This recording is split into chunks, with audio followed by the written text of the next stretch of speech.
हाय, मेरा नाम है जेनी और मैं इकलौती बेटी हूँ। मेरे बाद मेरे पेरेंट्स के कोई बच्चे हुए नहीं। वो मुझसे बहुत प्यार करते हैं और मेरी चिंता करते हैं। एक बार जब मैं 2nd क्लास में थी तो नकाब पहना एक चोर हमारे घर में घुसा और हम पर चिल्लाने लगा। माँ ने तुरंत मुझे पकड़ लिया। प्लीज हमारी बेटी को कुछ मत करना। पैसा कहाँ है? कहाँ है?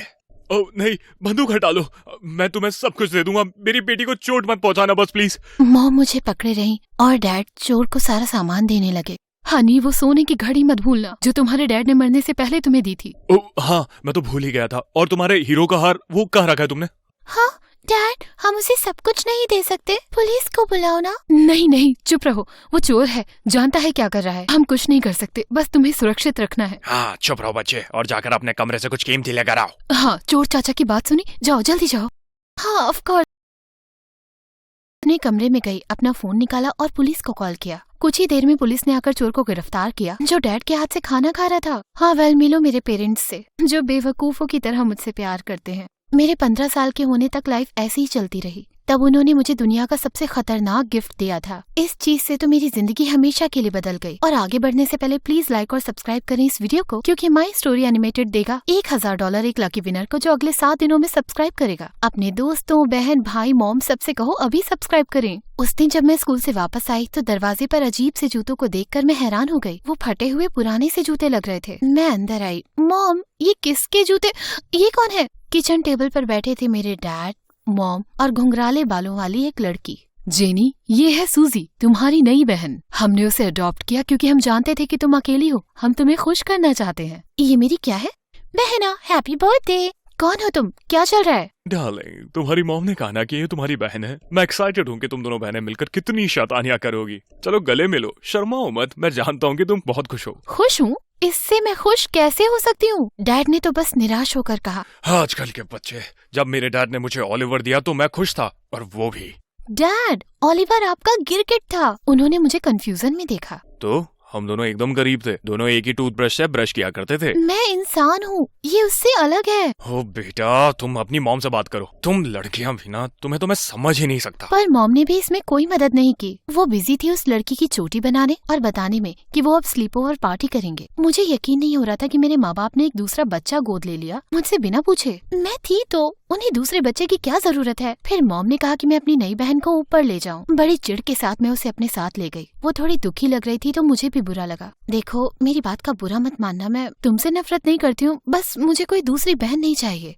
उसने दुख भरी आंखों से मुझे देखा। मुझे लगा कि वो बस रोने वाली है, पर उसकी जगह वो पागलों की तरह हंसने लगी। ये तो सही बात है, मुझे भी बहन नहीं चाहिए। तो सही है, मॉम डैड को बता दो, वो तुम्हें वापस ले जाएंगे, है ना? वापस ले जाएंगे? क्यों?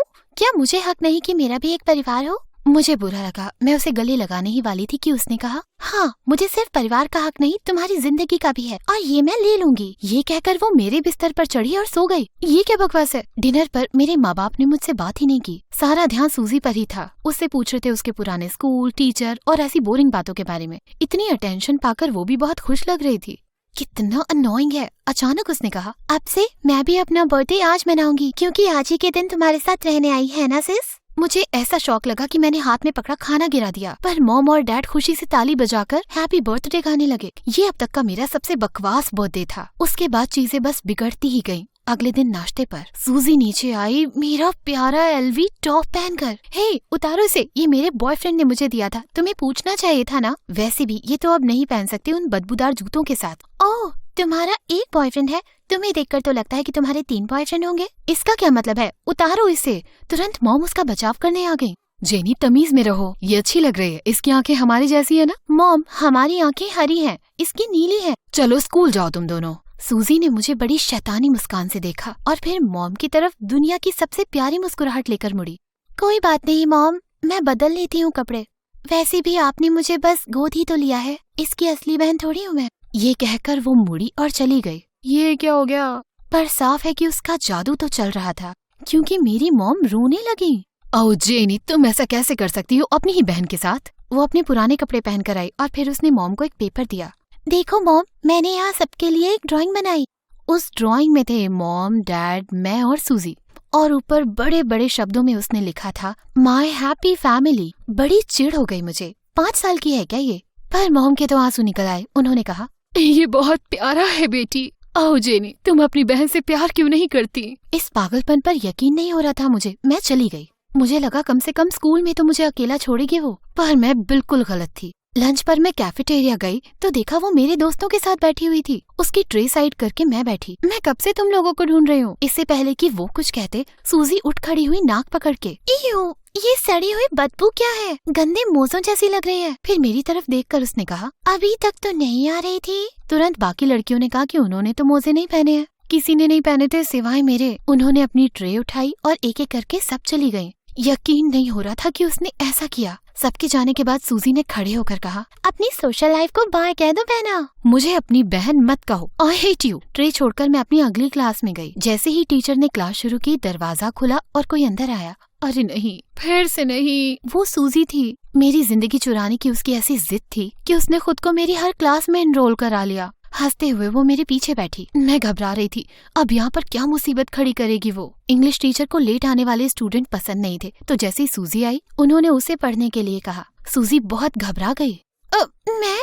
मैं तो नहीं हूँ। हाँ, पर अंधी नहीं हो। सूजी का चेहरा टमाटर सा लाल हो गया और सब हंसने लगे। लगभग बुरा लगने लगा मुझे उसके लिए। ये टीचर बहुत स्ट्रिक्ट थी। जल्दी करो, पूरा दिन नहीं है मेरे पास प्रिंसेस। धीरे धीरे सूजी पढ़ने लगी। पीछे बैठी एक लड़की ने जोर से कहा, ये अंधी नहीं है, बस गधी है।